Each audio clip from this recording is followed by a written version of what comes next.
Hi there.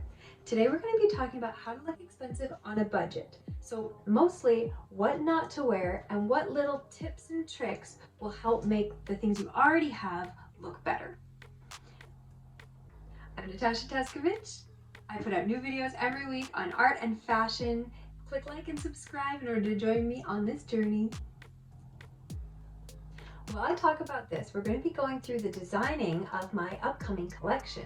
If you'd like to see the full video, that's on one of my live streams, and you can watch along and enjoy as it comes together. Next week, we'll go over coloring the collection, as well as what to buy first when you're looking to put together a more timeless, complete type of wardrobe that will be classy and make you look good.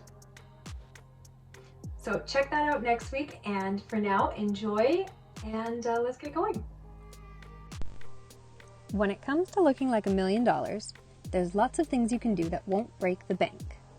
First of all, less is more. Stop buying 1 million cheap pieces and focus on individual items that will work with everything. If you can afford to invest in quality for these, you should, but even mid-range is fine. Just try to find a level that will last over time. You don't want sweaters that will pill and holes in your fabrics. We're going to go through how to simplify your wardrobe and get rid of the things you don't need to wear anymore, even if that means you'll have less to wear for a little while you slowly start building up again. To start, go through your closet and organize all your clothes and accessories into categories. First, separate anything worn out or otherwise unwearable. Then go through and sort what's timeless or classic, what's trendy, and what's out of style. Hopefully your timeless pile is the largest, but if not, you can now see the problem. Get rid of anything out of style or looking worn out. Be careful when shopping going forward that you focus on classic pieces over trendy styles. 1 or 2 trendy pieces is all you need to spice up your wardrobe every season. You don't need to splurge on a whole new wardrobe every couple of months. Especially if you're buying quality pieces, you want them to still be in fashion in a couple years because they'll still be good. Start with the shoes. Invest in quality shoes, not 1 million trendy pairs. You can have some trendy pairs too. Get rid of anything that you don't wear anymore, anything that's out of style, and definitely anything that's looking worn. Locate your most versatile pairs. Hopefully you have some classic pumps and some boots that will go with anything. Keep your shoes in good condition. Use fabric protection spray right when you first get a brand new pair, and make sure you wipe the salt off of winter shoes immediately when you get inside.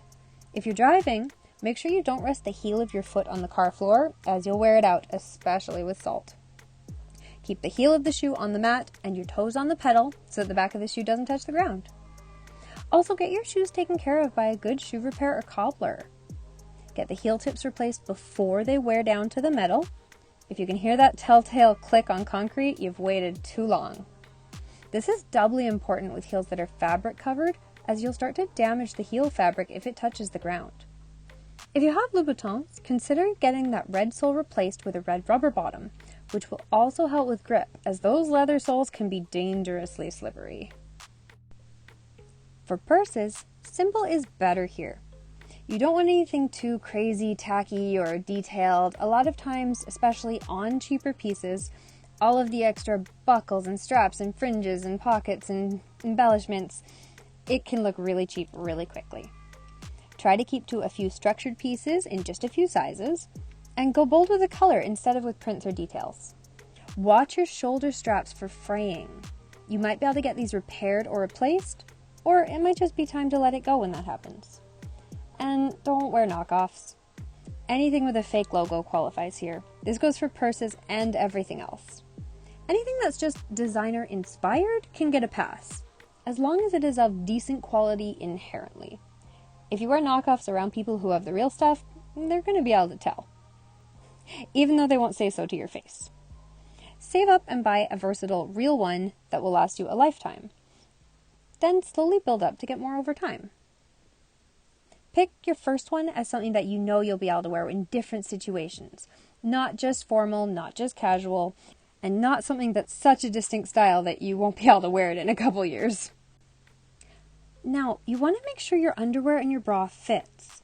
Avoid anything too tight or baggy. Find some seamless sets to wear with anything tight or form-fitting, especially skirts and bodycon dresses. The wider the flatter the side, the flatter it will stay under clothes. Skinny straps may look more unobtrusive on their own, but on the body, they're more likely to create a bump. Wear a skin tone bra, not a white bra, under a white shirt or sweater, and consider adding a skin tone camisole as well. If you normally wear button-ups, make sure they all fit perfectly and are kept wrinkle-free. Investing in a fabric steamer is such a good idea. Stretch is a bad thing for a button-up. You don't want any straining at the bust. Make sure the shirt fits comfortably at the bust and have it taken in at the waist if you're swimming in it. This doesn't cost very much at a tailor. Also, if you have a large bust, be sure to add a safety pin or two just to ensure that nothing gapes, or consider wearing a camisole underneath. Take good care of your clothes and wash them nicely. Read the care tags and when in doubt, hand wash. Make sure you're keeping them hung up or folded nicely and not in a pile. I hand wash a bunch of my sweaters even though they say they can go through the machine, and it keeps them looking new for a lot longer. Same with underwear. If you put that through the wash, you're going to end up ruining it much quicker than if you just hand wash it in the sink. It's very quick and you can just hang it to dry. Don't wear anything stained or with holes. If you have any pieces that can be mended, take them to a tailor and they can usually fix small rips or tears or missing buttons for under $20. Now, some other things for hygiene. Make sure that you had a shower. Make sure your hair isn't greasy. Use a light perfume or moisturizer or just smell clean. Have a plan for your hair. I sometimes struggle with this because if I let my hair air dry, it's a nightmare and I don't always have time to style. So I love just pulling it back into a bun. If you wear nail polish, make sure they're fresh and not chipped. I also struggle with this because I wear acrylics and the couple hours it takes to do a fill just always gets pushed back. Using a lint brush religiously if you have animals at home will be a godsend. If you're like me and this is an ongoing struggle because you always choose the fluffiest creatures, take off your nice clothes as soon as you get home and keep them in a closet, especially your winter wool coats. Don't let your dog jump on you when you walk in the door. For jewelry, you do not want a bunch of pieces that are going to show wear on the finish or start losing stones. Anything with fake stones is going to be obvious to someone who knows what they're looking for, and things that are really cheap just don't sparkle in the right way. Absolutely avoid anything with plastic stones or plastic anything. You don't want that fake looking metallic coloring where it shines too much or with a weird texture. Also get rid of anything where the metal coloring is wearing off or if it's just old and not in style anymore and you don't wear it. If you have a couple quality pieces already, decide which ones you can start to work into your daily style and inspect your cheapies for anything that you loved wearing and would like to look out for in a quality form. I've had a lot of pieces where I bought them and I loved them, but the finish wore off and then I started looking for them in a real metal and because I knew I would wear it. Also, think about what you're missing and what classic pieces you've always wanted. Then when you see something that catches your eye but is expensive, you'll know whether it's something you should get or not. In terms of materials, lean toward natural materials whenever possible. Real wool, cashmere, and cotton over polyesters. Now, because I try to avoid harm to animals, I avoid real leather, but you have to be careful as there's a huge range of what is quality artificial leather and what is cheap. This goes for satins too. Silk alternatives are usually going to be polyester, but there's a huge range of what is good quality versus what is visibly low quality. Anything overly shiny is bad for this. For knits, you want to look for nice thick knits versus cheap knits that pull, or might have kind of a cheap ribbing to them. Be careful with stretch added to pants.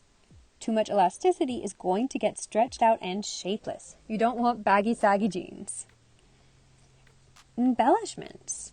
Sequins, beading, and embroidery. You want to be really careful. These can look really tacky really quickly, and they get worn out really fast.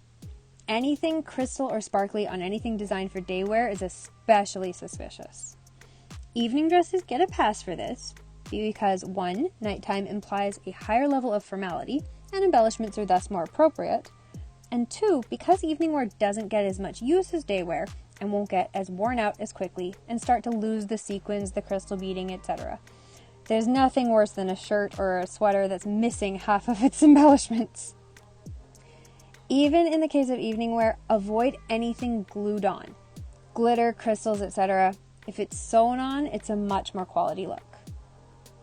For buttons, if you have a coat or shirt with really plasticky, tacky buttons, consider getting them replaced with a new set, especially if you have the type that are plastic with a metal coating on top. That wears off really quickly. Getting this changed out is not expensive and can really change the feel of the piece. You can pick out your own buttons, or you can ask if your tailor has some in stock.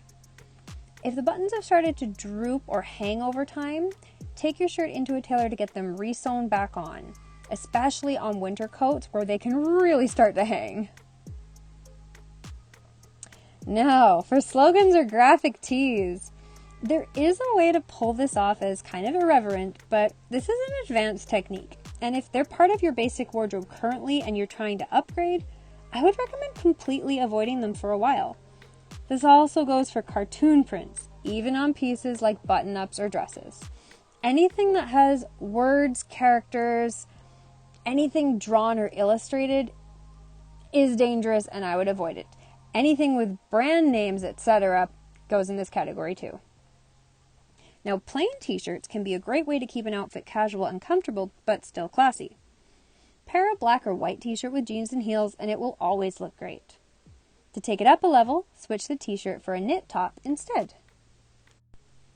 Watch the leggings outside of the gym. These are never going to make you look stylish or classy. Find a comfortable pair of jeans or slacks instead.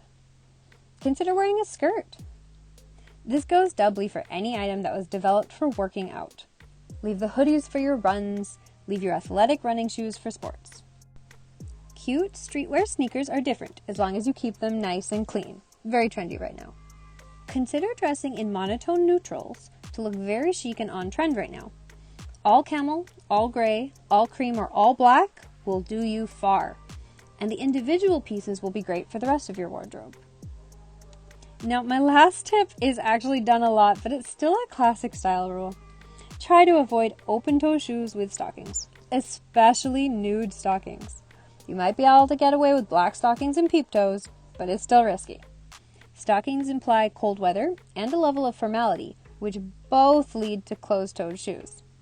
If you're going to do it anyway, try to aim for something that looks intentional. Tights that are patterned, colored, or something else fashion-forward helps a little bit. Thanks for watching. Hopefully some useful tips in there for you. Remember, nothing's ever a rule in fashion. You can always make your own rules and break them. That's kind of some of the fun of it. But these tips will help if you're struggling to really put something together for the first time, or if you just like to up-level what it is you're already doing. I hope you enjoyed and tune in next week. Bye now.